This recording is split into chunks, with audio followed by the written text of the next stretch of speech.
Paso, Texas, June 12, 1992. Isabel, Angelica Estrada, and Laura Flores were close friends. And a night on the town meant dancing at the Jardín Latino bar. Want a drink? No, I want dance.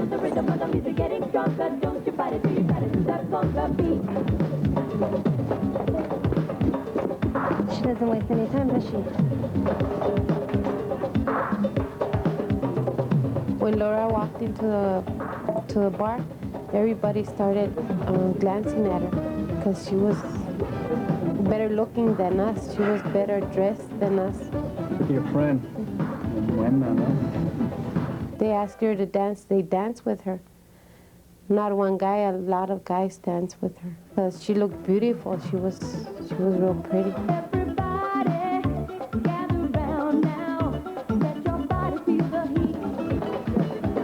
I'm so hot. I think we should go. Mauricio's calling his friends. He said he'll give us a ride. Oh, come on. We'll have lots of fun. In 10 minutes, right? I don't know. I'm tired. No, I'm not. Vaya, Roy, estuvo chévere el baile. Hi, girl. Hola, muchacha. ¿Cómo están? ¿Les gustó la banda, no? Sí, claro. Chévere. Them girls already taken, man. What do we do, man? You understand me? Yeah, no problem, man. No problem.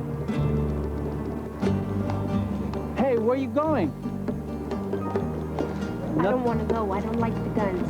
Nothing's gonna happen. I don't want to go either. Come on. No se vaya. No se nada. Come on, here comes one.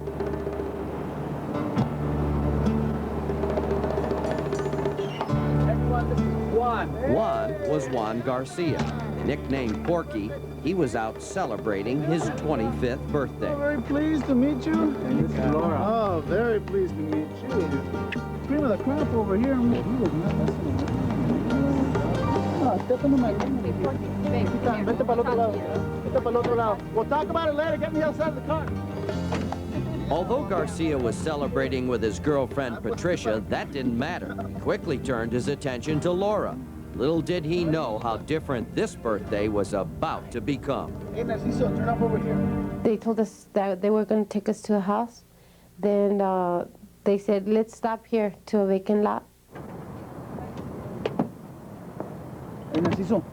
¿Qué pasó? Vete por más cerveza. ¿Más cerveza? Yeah, man, I'm gonna work up a thirst, you know? You take Patricia with you in case you get lonesome, okay? Okay. Hey, Patricia, let's go get some more beer. I'll be right over here. I don't believe this.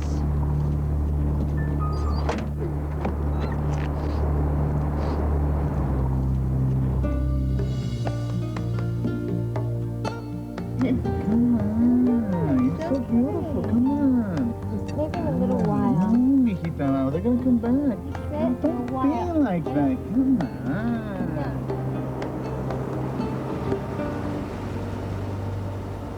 Take it easy, Laura. Well, I'm going to act more ladylike. Sure. Get it, Porky. You're gonna get it. You hear me? Yeah, I will. What? Get up now. I want to talk to you.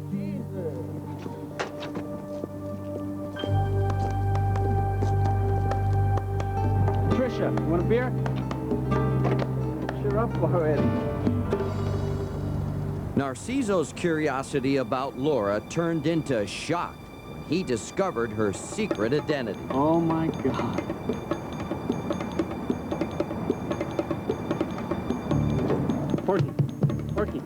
Porky, I gotta talk to you, man. Man, I'm busy. What?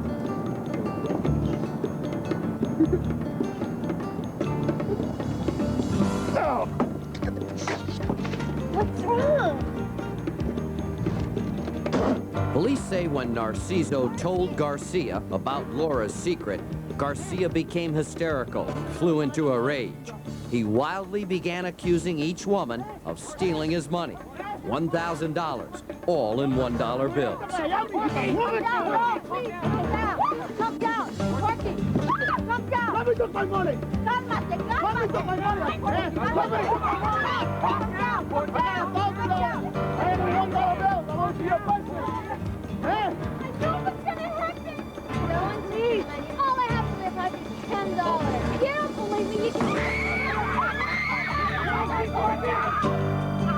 ¡Estás loco! ¡Te metas al carro! Porky, where you going, man? Déjame back. Porky, let me, Porky. I started running. I felt horror. I felt like they were gonna kill me, or I was real scared. Wait, there's a light.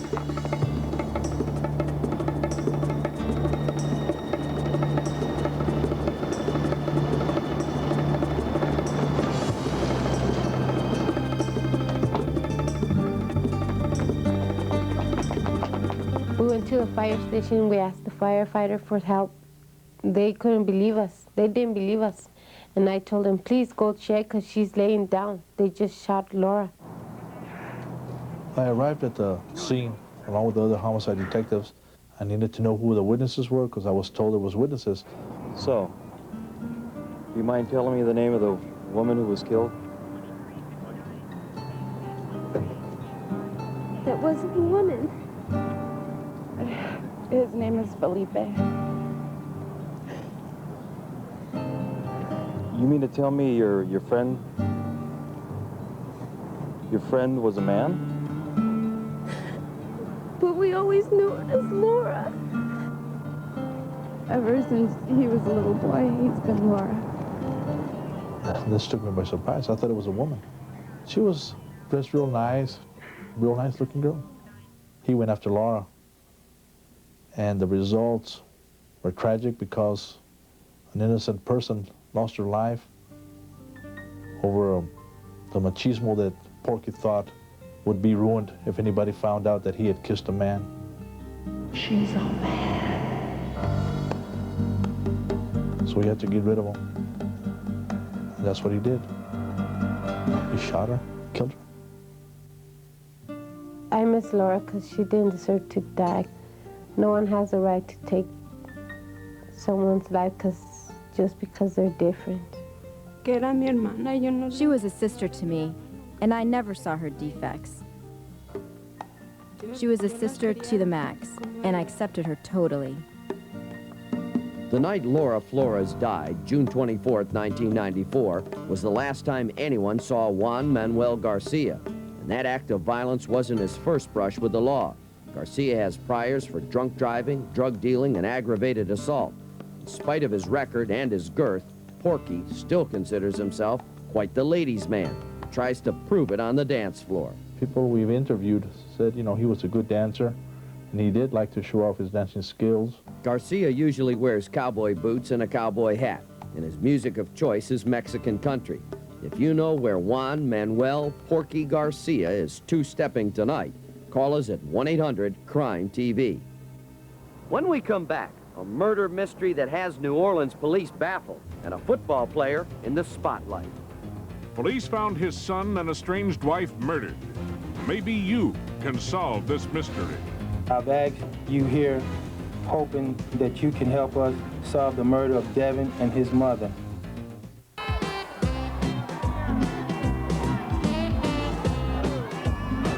This story may sound familiar. An NFL star ends up on center stage, not because of his excellent play on the field, but because his ex-wife is mysteriously murdered. It's a classic case of whodunit. Only this time, center stage isn't in Los Angeles. It's right here in New Orleans. First, let me say thank you from the bottom of my heart to all of you. As a rising NFL star, Benny Thompson was used to press conferences, but nothing could have prepared him for the one he held earlier this month. I've asked you here, hoping that you can help us solve the murder of Devin and his mother. On February 4th, Benny's ex-wife, Tangi Thompson, their precious 3-year-old son, Devin, and Tangi's boyfriend, Andre White, were brutally murdered inside Tangi's home in New Orleans. About 5 minutes to 9, like I heard like one pow next door. And a couple seconds later, there was like 6 shots. The bodies were found by Tangi's family the next day.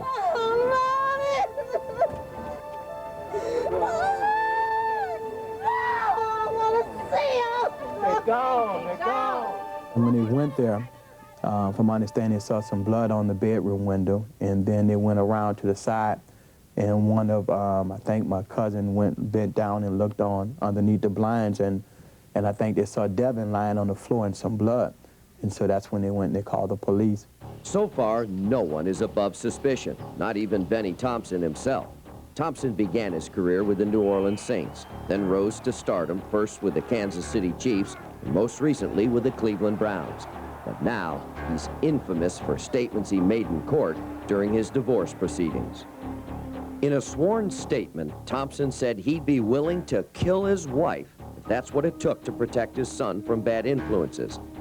Tangie's boyfriend, Andre White, had several run-ins with the law, including a 1992 arrest for possession of $1.2 million worth of cocaine. White was acquitted in that case, but others believe he was the killer's primary target, revenge for a bad drug deal. It's possible that Tangie and Devin were just innocent bystanders caught in the crossfire. Thompson's attorneys say Benny's threat on Tangie's life was made in the heat of the moment. They say they can provide an alibi for their client on the night of the murders. He was alone at home when these killings occurred. We can document that he was at home through phone records and through those people that Benny had telephone conversations with. Right now, police only have one clue to go on. Just after the bodies were discovered, this truck, Andre White's 1993 blue Toyota 4Runner, was found abandoned in the neighborhood. Someone may have stolen it. And that person could be the key to the case. Police need any help they can get. So if you know anything about the murders of Tangie, Devin, and Andre, pick up the phone and call 1-800-CRIME-TV. I want everyone to remember, Benny Thompson has not been charged in this case, but someone out there knows who committed these murders. I want that person to call our hotline. Now remember, you don't have to tell us your name. Here are some more cases from Louisiana that police need your help to solve. The crimes may have happened here, but the fugitives could be anywhere tonight, so watch closely. On January 30th, a man came to this bar to celebrate winning a Super Bowl pool. The victim, Murray Barnes, came to this local bar and collected some Super Bowl pool winnings, which he had learned he won. Barnes went inside, collected, bought a round of drinks for the patrons. He tipped the bartender and celebrated for a little while. But police say that Dan Bright was waiting to cash in as Barnes left the bar. Shortly thereafter, he left. He went across the street to his truck, which was parked next to a building. As he got in, two subjects came out of the alley. One subject shot Barnes in the back and took an undisclosed amount of money. At this time, we have one subject at large that we have identified. He is Dan L. Bright III. 27-year-old Dan Bright is charged with first-degree murder.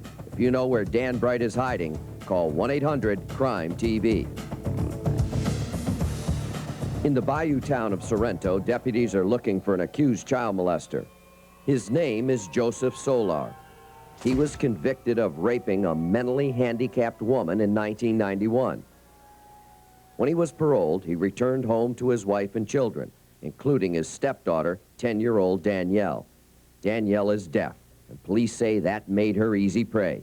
Through a sign language interpreter, she told us of one terrible night last October with Solar. He told the kids that it was late, they had to all go to bed. She felt the bed moving when she opened her eyes to see why the bed was moving. Joe was pushing the two smaller children over toward the wall and laid down next to Danielle and took her underpanties off. Police say that after Solar molested the little girl, they tried to arrest him, but Solar overpowered them and got away.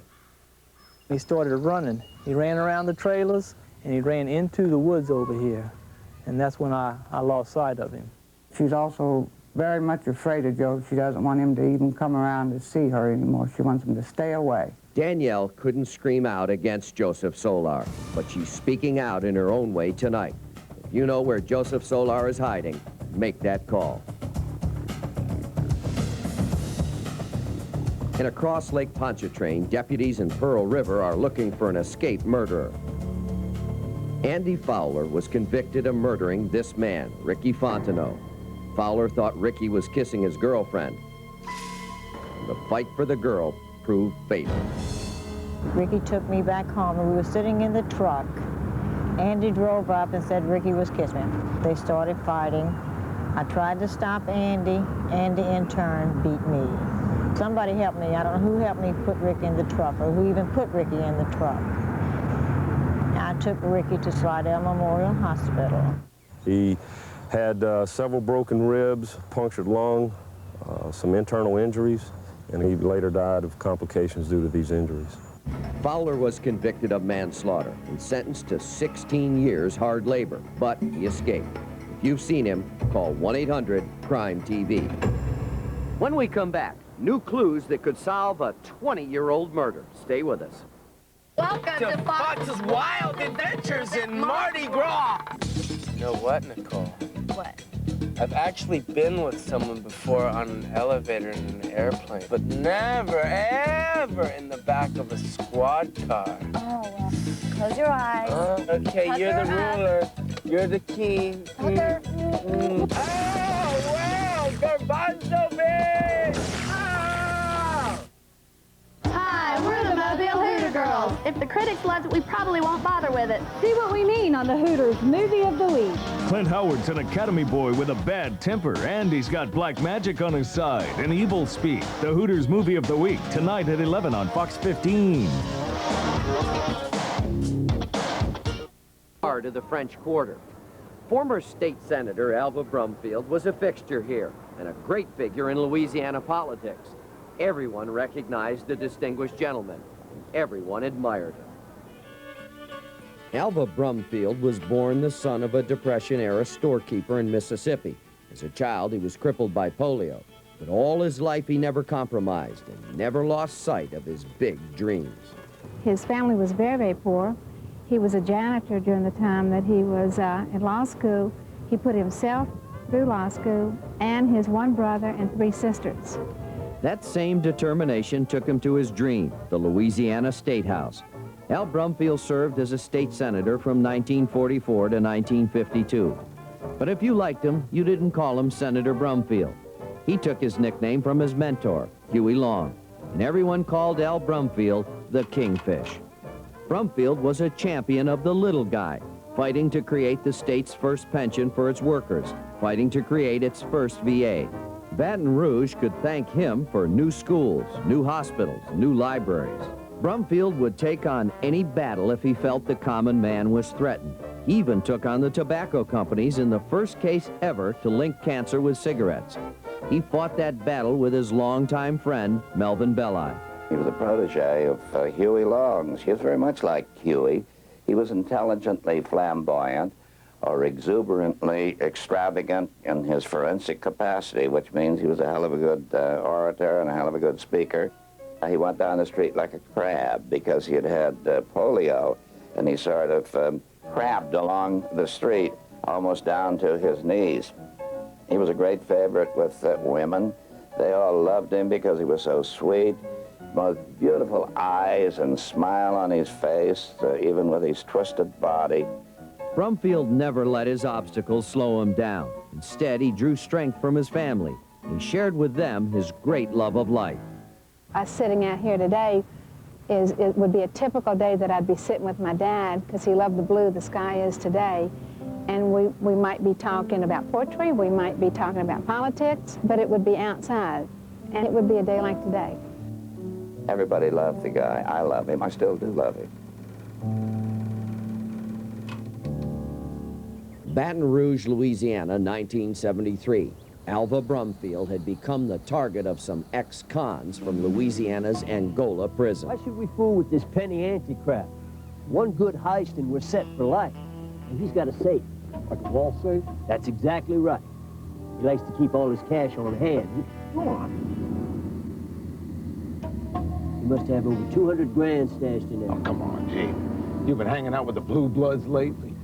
I got my sources. It's an easy deal. Every Friday, the senator goes to his beach house. His old lady's dead, his kids are grown up and out of the picture. Wide and clear.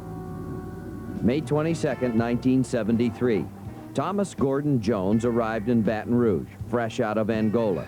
He spent the last 15 years in and out of prison for robbery, forgery, auto theft, and escape. What do you think? A free man for only a day, Jones looked up his old buddies. What the hell is that? It's Jones. Police say Jones became the 5th man in the plan. Got any work for an old friend? You bet. All right. Friday, May 25th. The thieves put their plan into action.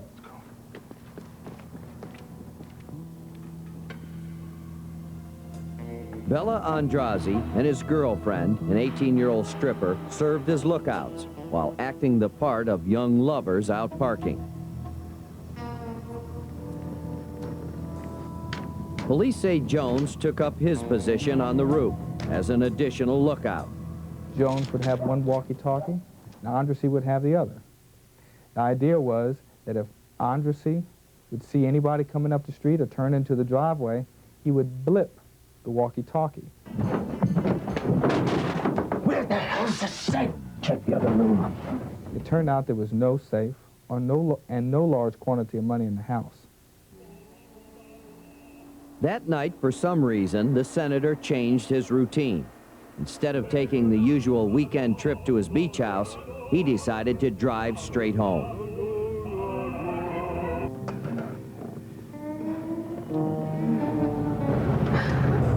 Oh, man, that's the senator's car.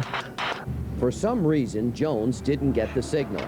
He never warned the gang to clear out of the house.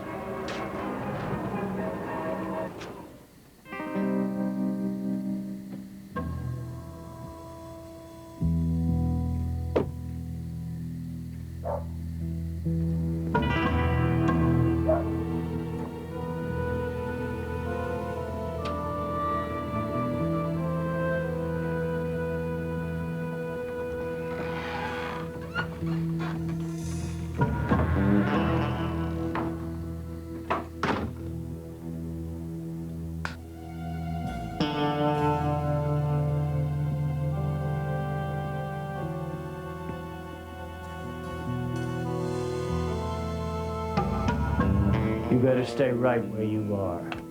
Who the hell are you? Where's the safe? What safe? Coffee. Give me your arm. Where's the safe? You better get the hell out of here. He was a fighter, because my father probably would have struggled. He had struggled to live all his life, and I'm sure he continued to the moment he died. I'm going to ask you one more time. Where's the safe? I'm telling you there isn't any safe. Don't kill him, Gene. What did you say? Let's just get the hell out of here, all right? Use my name? You use my name?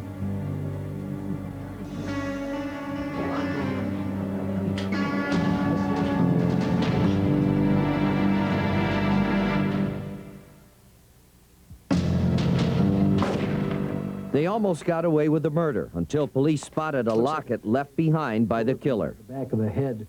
And I found this down by his head. What do you make of this? That week, police searched local schools and found the boy pictured in the locket. The child led investigators to his mother, and the mother to her boyfriend, one of the gang members. Soon, all but one of the gang was in custody. Thomas Gordon Jones disappeared. The man was part of a crime that led to the death of my father. He needs to be tried for that crime. I don't care what you do, as long as you enjoy what you're doing.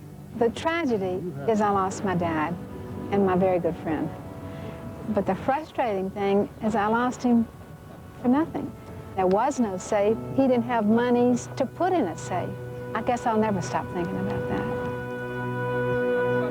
Only those who were inside Alva Brumfield's house that night know who actually fired the fatal shot, and they're not talking. All but Thomas Gordon Jones are serving their time. A close encounter with a chainsaw gave Jones this scar on his upper lip, and there's a gunshot scar on his left thigh.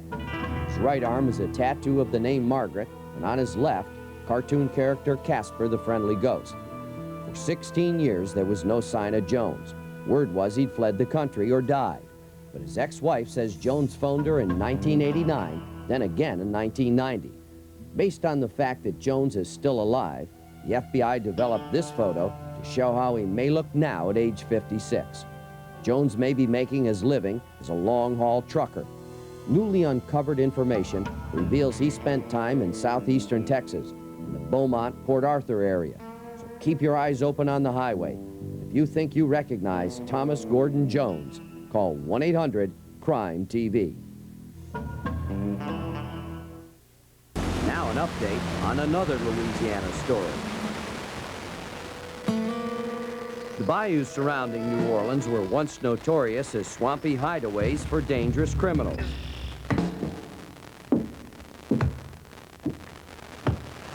Back in 1976, Jean Crépeau was one of the bayou's baddest.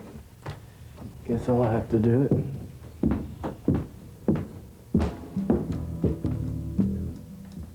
When two men came to sell Crépeau marijuana, they found out just how bad he could be. Kind of worried.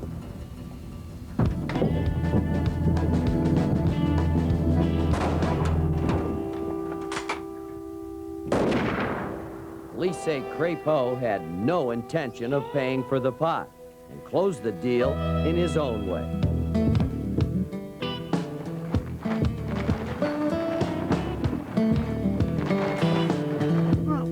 To hide the evidence, police say Crépeau and his accomplice decided to burn the bodies. What they didn't know was that one of the victims was still alive, and miraculously, he escaped the burning car. Although he was near death, Crépeau's victim defied the odds, and within a month was able to show investigators what happened. Crépeau's accomplice was convicted of murder and is doing life in Leavenworth. Police charged Crépeau with murder and attempted murder. The FBI says Crépeau fled to Mexico, then to Guatemala. And according to villagers, agents missed him by just 5 minutes.